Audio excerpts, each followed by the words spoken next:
Isang mapagpalang araw sa ating lahat mga idol. For today's video, gusto ko lang i-share sa inyo itong bagong teknolohiya ng China na sobrang lupit. Welcome to the future. Ito ang bagong imbento ng China. Dahil sa sobrang yaman ng bansang China, sila ang kauna-unahang bansang nakaimbento ng ganitong uri ng sasakyan na lumilipad na halos kapareho ng helicopter. Ito ay may taas kung lumipad na halos 1,000 meters at di na kailangan nito ng runway para sa kanyang take-off at landing. Ito ang Xpeng or X2 flying car na gawa ng Xiaoping Aviation Department. Napakalupit talaga ng sasakyang ito mga idol. Bakit? Kasi dati napapanood lang natin ito sa mga pelikula na lumilipad. Pero dati kung napapanood natin, yun ay lahat edited.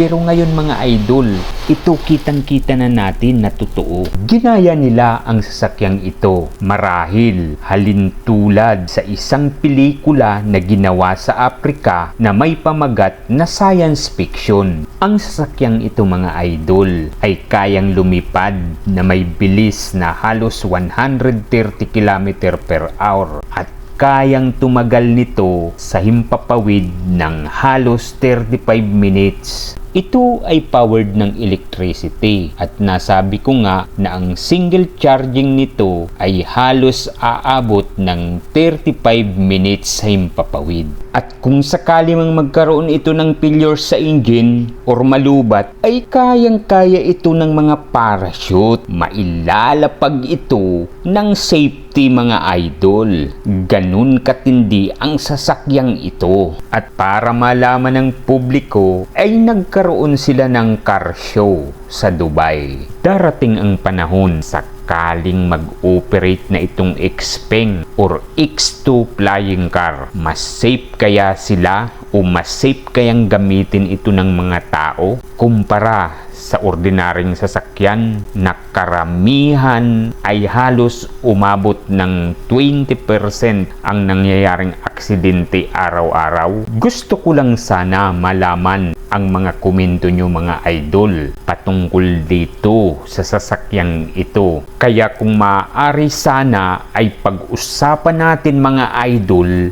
bigyan nyo ako ng magagandang komento kung ano ang advantages at disadvantages ng sasakyang ito. Kaya wag nyong i-skip, panuorin nyo hanggang matapos ang bidyong ito mga idol para malaman natin kung gaano kaastig ang sasakyang ito. Pero bago natin tapusin ang panunood sa bidyong ito at mag-enjoy dito sa X2 flying car, ay wag na wag nyong kalilimutang i-follow ako para nanonotify kayo sa mga susunod pa nating video. Maraming salamat.